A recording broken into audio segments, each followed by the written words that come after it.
Hey there everyone, BradyBot here, and today I'm going to be walking through a hand that I played in one of the recent tournaments on BBO, the Sunday Daylong. This hand ended up resulting in one of the rarest end positions in all of Bridge, that being a backwash squeeze. So we're going to take a look at first off, how the bidding went, and then how the early tricks went through the play. To reach the aforementioned end position that allows for a very, very pretty finish to the hand. Now, when I played the hand at the table, I came up with a more mundane solution to maximize the number of tricks that I was going to end up taking on the deal, but I will step you through the actual backwash squeeze element and how that will work at the end of play. So to start with, we'll take a quick look at the auction. On the south hand, I open a club. Clubs are my longer suit. I think I brought this up many times before, that I really like opening my longest suit, even when I have a 5-card major. So I did that here. My partner bid a heart. East came in with a 2-diamond overcall. And for the robots, this doesn't necessarily show a particularly good hand, even though they're vulnerable. So after I bid 2 spades, and my partner retreated back to 3 clubs, East came in with 3 diamonds to show an even better hand.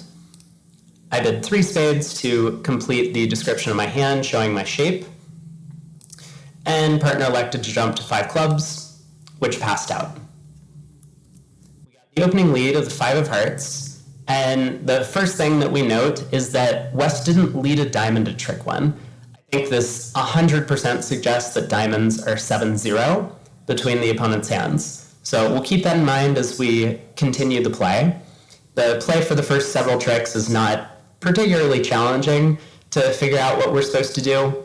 We're going to start roughing spades and dummy, pitch our diamond loser on the king of hearts, rough hearts to get back to hand for transportation. So I'm going to quickly play through the first few tricks until we get to the interesting point of play. So we win the ace of hearts, we rough a spade, play the king of hearts to pitch a diamond loser, we rough a heart. East is followed to 3 rounds of hearts. We rough a spade. East follows to the second spade. We rough a heart. East shows out on this trick, pitching a diamond. And when we rough a spade in the dummy, East produces the spade ace. So we can be pretty confident at this point that East started with 3-3-7-0 shape, and West started with 5-5-0-3. Means the remainder of the hand looks exactly like this. So we're over in the dummy. If we were able to, say, cash the king of clubs, get back to our hand, and go ace queen of clubs, we would eventually lose a trick to the queen of spades, but that would be the end of our losses. We would make 12 tricks.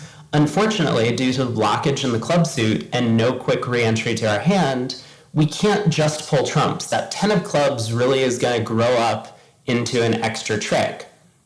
So at the table, I kind of quickly came up with a way to overcome this problem and elected to rough a diamond with the ace of clubs.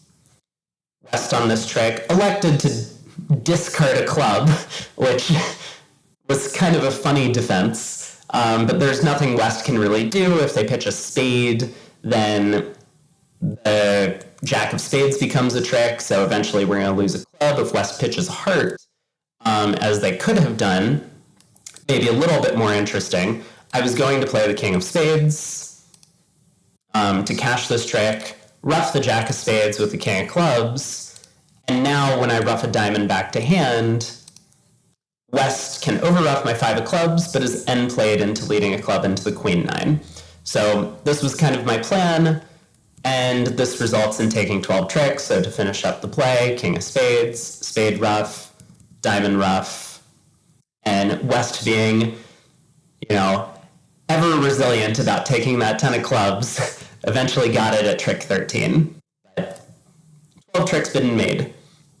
Still, had I been a little more ambitious in my decision making at this point, I could have actually the king of clubs, and this would have resulted in the end position known as a backwash squeeze, one of the rarest squeezes in all of bridge, because as far as I know, it's the only, or maybe one of the only squeezes in which an opponent can get squeezed in the trump suit itself.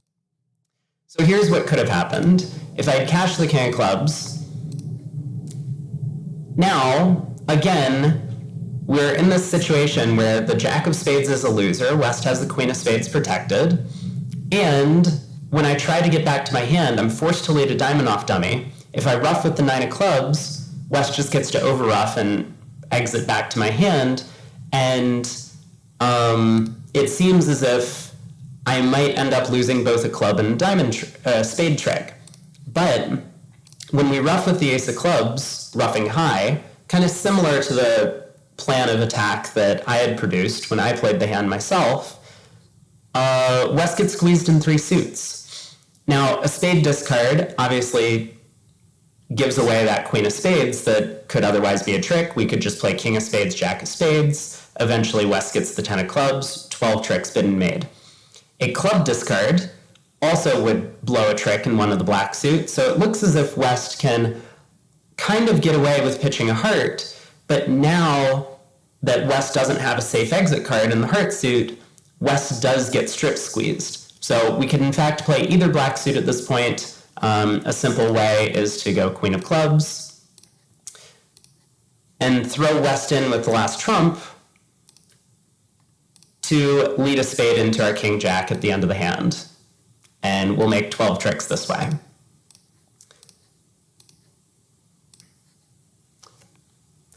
Overall, that board ended up scoring us a 94%, I think. This was the set that I played, so here was 5 clubs on board 7, 94%. If we take a look at the Traveler for this board specifically, one player did bid 6 clubs, one player ended up taking more tricks and no trump, but a large percentage of the field was in 5 clubs making 5, or even a decent percentage of the field was in 5 clubs down 1. So scoring up 620 on this board earned us very, very close to a top score, and ultimately earned us, I think, a 75% overall in the Sunday day long. Hope you enjoyed the video of this very, very fascinating end position, and I will see you all next time.